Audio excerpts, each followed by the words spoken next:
ये कहा कि 1932 का खतिया और 1932 के पूर्व के सर्वे हो, चाहे 1932 के पश्चात के सर्वे हो, चाहे 1964 का सर्वे हो और चाहे जिला आधारित अंतिम सर्वे हो, सब खंड में झारखंडियत की परिभाषा तय करेंगे, स्थानीय नीति की परिभाषा को तय करेंगे और ये नीति बनेगी। इसका मतलब कि झारखंड की स्थानीय नीति, झारखंड की नियोजन नीति और झारखंड की प्राथमिकता, ये तीन लड़ाई हमारी प्रमुख तौर पर है। लेकिन एक और बड़ी लड़ाई हम लोग छेड़ने जा रहे हैं। देना चाहता हूं कि 2024 में 2 बड़े चुनाव होंगे झारखंड के भीतर और बलियापुर के अधिवेशन में इस बात का ऐलान कर दिया गया कि झारखंड की धरती में एक नया राजनीतिक उदय होगा और चुनावी राजनीति में आकर जेबी केसेस ताल ठोकेगा। क्या इस ताल ठोकने की लड़ाई में आपका साथ मिलेगा? हाथ उठाकर जानना चाहता हूं, क्या जेबी केसेस को साथ मिलने वाला है?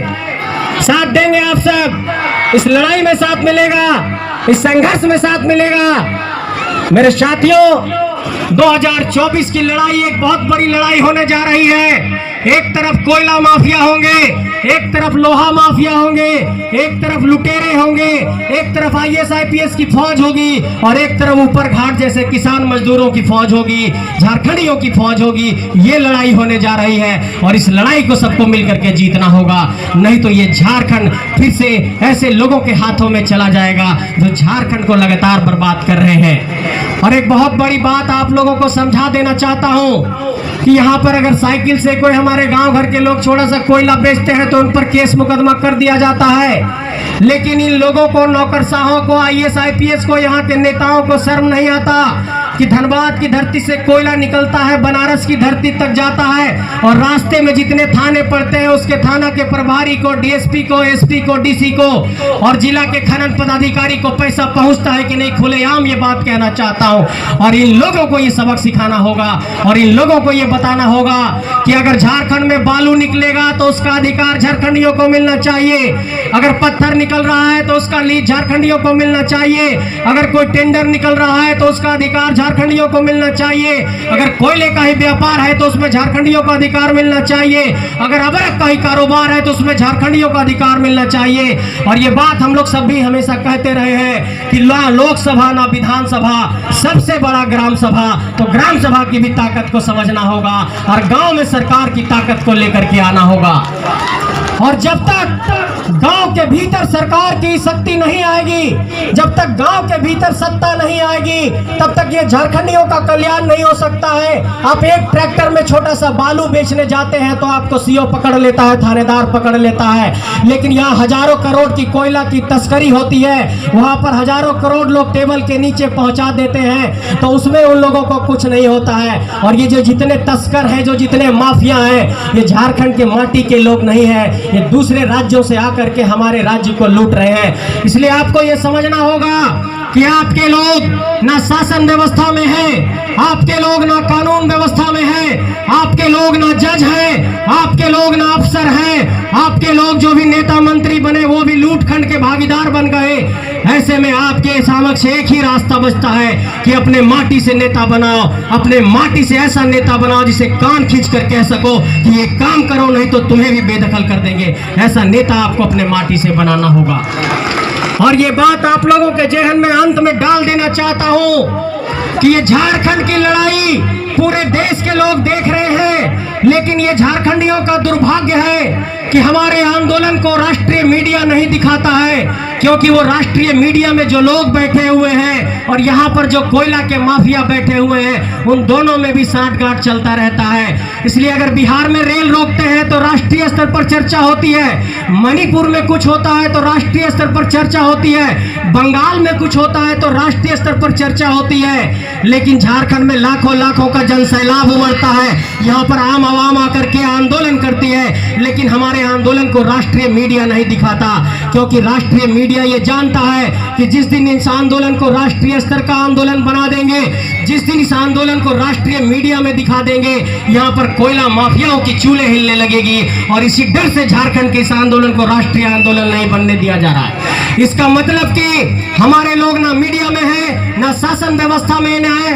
ना पुलिस व्यवस्था में है। हमारे लोग बीडीओ सीओ डीएसपी भी कम है, हमारे लोग डीसीएसपी भी कम है। इसलिए मैं कहना चाहता हूं कि एक ही रास्ता बचता है लड़ाई का, संघर्ष का, लड़ने का।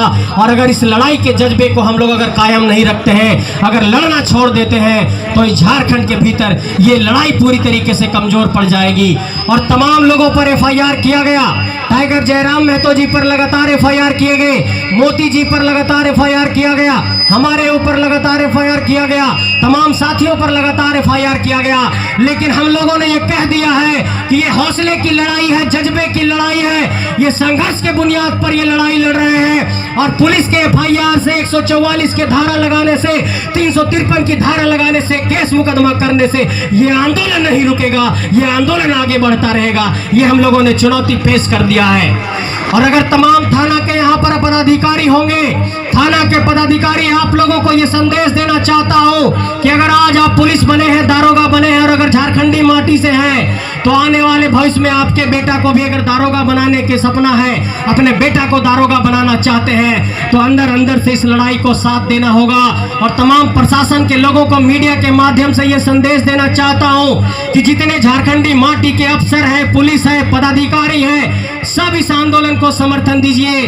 और एक बहुत आश्चर्यजनक बात बता रहा हूं कि इस आंदोलन में ऐसे ऐसे लोगों का साथ मिल रहा है जो लोग अभी राजनीतिक सत्ता में है। वो लोग भी हम लोगों से आकर के कहते हैं, बाबू तोहनी के तो बड़ी बढ़िया आंदोलन हो, साथ तो दबो, लेकिन आगू में ना है वो, नहीं तो हमनी भी नाम चलिए तो केस मुकदमा में। इसका मतलब कि अंदर अंदर करंट दौड़ चुका है, और ये करंट अब झारखंड को बदल कर रख देगा। ये करंट अब झारखंड में एक नया इतिहास लाएगा। ये करंट अब झारखंड की राजनीति को बदल कर रख देगा।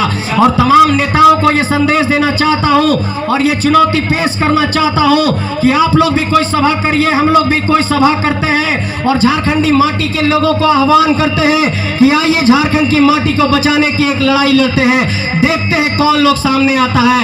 एक तरफ होंगे प्रश्न पत्र लीक करने वाले, एक तरफ होंगे जो लोग जेटेट की परीक्षा नहीं करा रहे हैं, एक तरफ वो लोग होंगे जो परीक्षाओं में सेटिंग गेटिंग करा रहे हैं, एक तरफ वो लोग होंगे जो भ्रष्टाचार कर रहे हैं, एक तरफ वो लोग होंगे जो 70 लाख का क्रिकेट खेलते हैं, और एक तरफ वो लोग होगा जो हल का जुआठ लेकर के खेत में खेती कर रहा है, जो ट्रैक्टर पर पुआल लोद रहा है, जो यहाँ पर खेतों में किसानी कर रहा है। ये दो लोगों के बीच की लड़ाई है। सीधे तौर पर यही समझिए कि एक तरफ बड़े नेताओं की फौज है, एक तरफ झारखंड के नौजवानों की फौज है, और इस फौज को आप लोगों का साथ चाहिए, इस फौज को आप लोगों का समर्थन चाहिए। आइए मिलकर झारखंड को बचाते हैं, झारखंड की इस लड़ाई को आगे बढ़ाते हैं। और जो बार बार ये बात कही जा रही है कि इस इनकलाब को आगे बढ़ाते हैं, नौजवानों से उठने का आह्वान करते हैं। चाची दीदी साहब तोहनी से भी ये आह्वान करो यो कि जे तवा पर रोटी बेलो हा, जे हम इन धान उसो हा, जे घर में हम इन चावल बनो हा, भात बनो हा, वो हमनी के खेत से आओ है। और हमनी के खेत पर जाकर के कोयला के खदान, अबरक के खदान,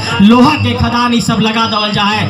और एक बहुत बड़ी बात आपको बता रहा हूँ कि 26,000 करोड़ रुपया और 135 करोड़ रुपया झारखंड में इसलिए सेंट्रल गवर्नमेंट भेजा कि यहाँ के आदिवासियों का कल्याण करिए। लेकिन यहाँ के आदिवासियों का कल्याण नहीं करने के बजाय सरकार ने उस पैसा को दे दिया सीसीएल को, दे दिया एमसीएल को कि जा करके खोद करके पता करिए कि और कहां पर कोयला निकल सकता है। जो पैसा देना था आदिवासियों को, उससे और जमीन खोदने में ये लोग पैसा लगाने लगे। इसलिए झारखंड का 4 बहुत बड़ा मसला है। बता रहा हूं लास्ट में, अंतिम में, स्थानीय नीति की लड़ाई जेहन में डाल लीजिए।